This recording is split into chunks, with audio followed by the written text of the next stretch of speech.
So, if there's one thing that I've learned from working and dealing with restaurant owners for a while now, is that they don't have a lot of time, and that just comes with the job, and they have a lot of stress and things to do. And so, therefore, if they are going to spend time doing something such as watching a video like this, I'm sure they'd want to make sure that it's worth their time, right? So, if you are watching this and you are a restaurant owner, and obviously, the title or the thumbnail would have suggested that this is something valuable to you, I want to actually firstly just break down why this should be valuable to you and why you should spend the time watching it, instead of just getting straight into things, because it means you'll actually take the time to try and understand and make sure you can actually get as much value out of this as possible, right? So, as the title suggests here, what we're going to be talking about is why tracking your sales slash funnel metrics is so important and how to actually do it for private events and catering. So the first caveat here is if you own a restaurant or a venue that doesn't do private events or catering, it's most likely isn't going to be very valuable to you. But if you want to still watch, then go ahead, right? Now, what I firstly want to start with is the reason this is so important is the same reason you track any other metrics in your business, and make basically any decisions based off of data, right? So I'm sure in your restaurant you track how much exactly you're spending per supplier, how much each individual menu item costs you, what the gross margin on each item is, which items are getting the most amount of orders from customers, whether that's takeaways, reservations, or whatever else, and which aren't. And based obviously on that, what we see often is obviously restaurant owners will then make sure that they kind of phase out certain aspects of the menu that just aren't as popular and are usually also not as profitable, and kind of phase in more profitable things that are more popular, so they can just over time obviously develop something that is just unit economics wise just more makes sense for the business, right? So in a similar sense, this is why you want to actually track your sales slash funnel metrics, because in the same reason there, the amount of money and time you're saving by making those decisions based off of data and not just guessing is the same thing here, right? And the reason I believe most restaurant owners probably aren't doing this is because whenever our team gets on calls with restaurateurs who are looking to scale this side of the business, the main thing they always say is that a problem they have is marketing, right? Now, marketing is a very broad term that comes down into lead generation, show up rates, all of this stuff right here. And it just says to me that a lot of the time they just don't actually have the data to give us a precise answer as to what's actually going wrong here. Why can't they scale up this side of the business, right? And that's basically what I want to break down: what you need to be tracking, how you need to be tracking it, and then obviously the reasons why. And I mean, it basically just comes to why guess when with just a couple hours of work, you can make a highly informed decision and save yourself a bunch of time and money, right? And this comes down to one of the core principles we have at the company, which I think you should adopt as well, which is leverage, and trying to make sure that every decision you do in business or new thing you implement is done with the most amount of leverage possible, right? And basically what that means is making decisions that allow you to reap the greatest rewards while putting in the least amount of effort, right? I think that's an ideal world anyone would like to live in, right? And so that's why I've kind of got this image here, which is Archimedes, lifting the earth here with a really long pole, or stick, whatever you might want to call it. And basically this is just one of his laws of gravity, which is what I mean, not laws of gravity, laws of physics, which is that with a long enough lever you can lift the world, right?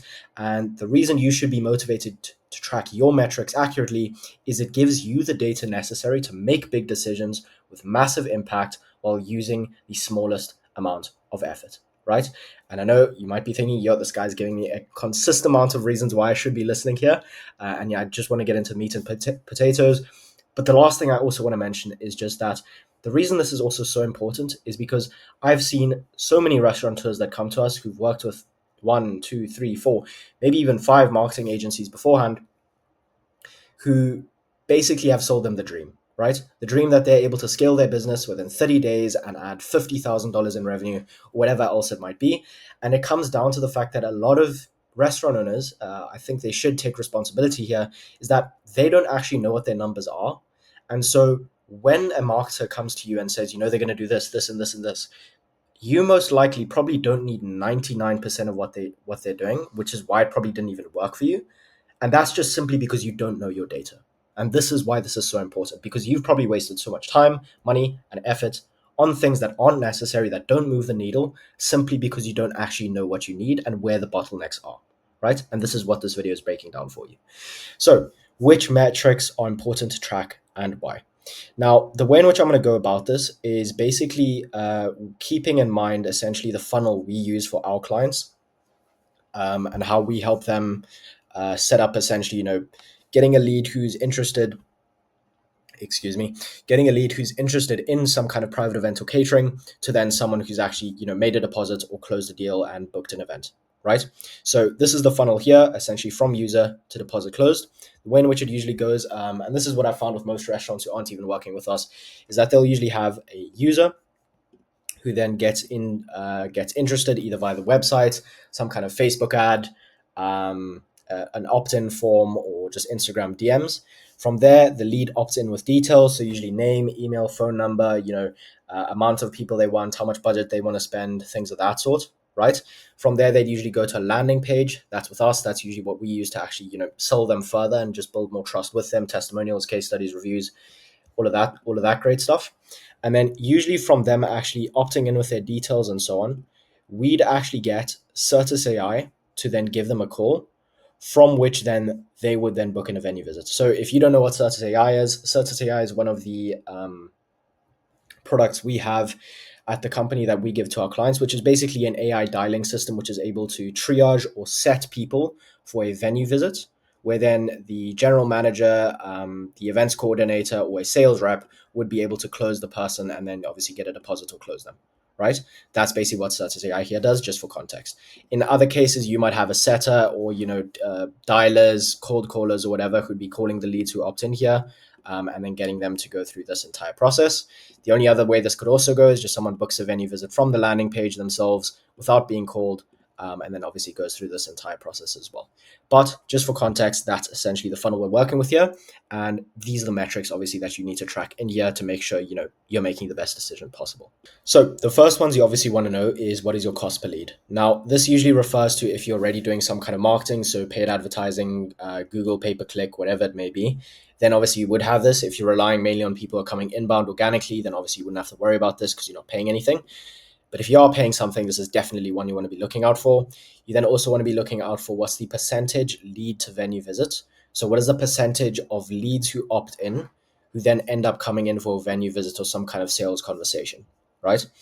Then what is the cost per venue visit, right? What is the percentage show rate? So what is the amount of people who book a venue visit who actually show up? And then what is the percentage close rate? So of the people that do show up, how many of them do actually close?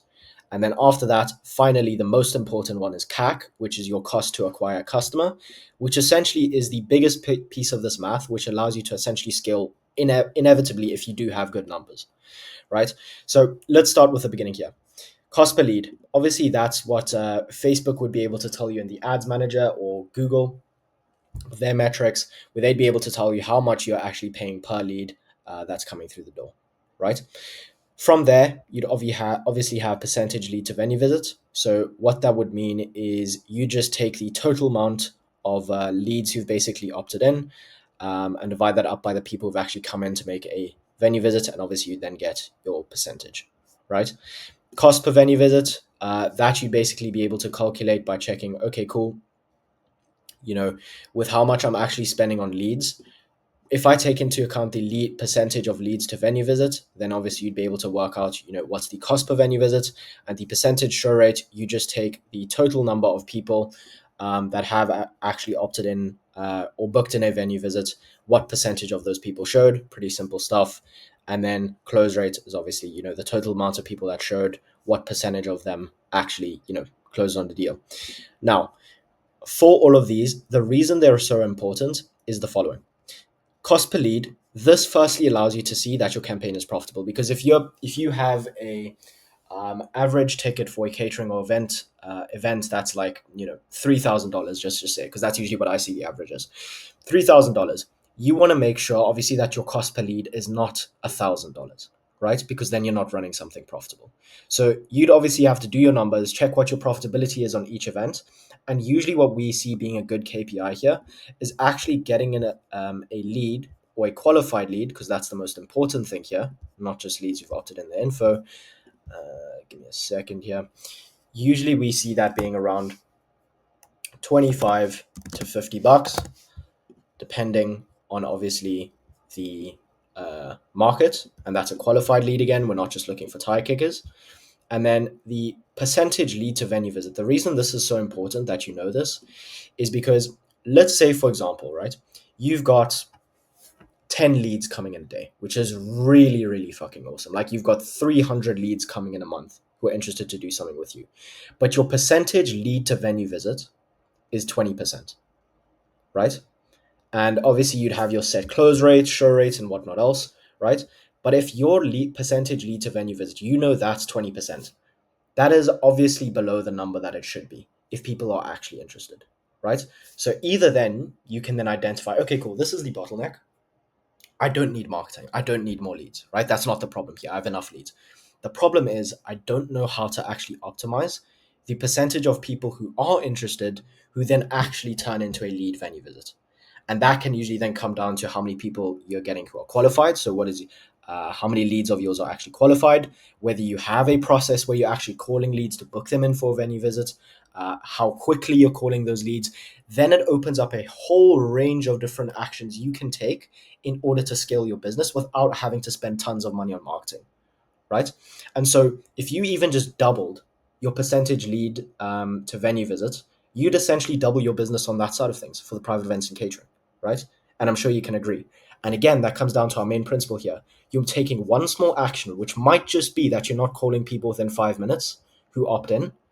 You're taking that action, which literally it takes no effort from your side, and you've doubled your business, right? That's leverage. That's what we're trying to do here. So the same sort of principle applies for everything else here. Cost per venue visit, this you'll kind of want to just keep at a KPI, making sure that obviously things are profitable. The percentage show rate, sort of very similar thing to percentage lead to venue visits here. The one thing we find a lot of the time is that restaurants don't have any kind of, reminders for people who are coming in for a venue visit, any kind of incentive for them to come to a venue visit, because, a lot of the time it's just people taking time out of their day. Even if they are interested, they're probably looking at other venues as well. And they just in general don't have an optimized sequence to make sure that people know that they have this, remind them that they have this venue visit, incentivize them, and give them enough value for them to actually want to show up, right?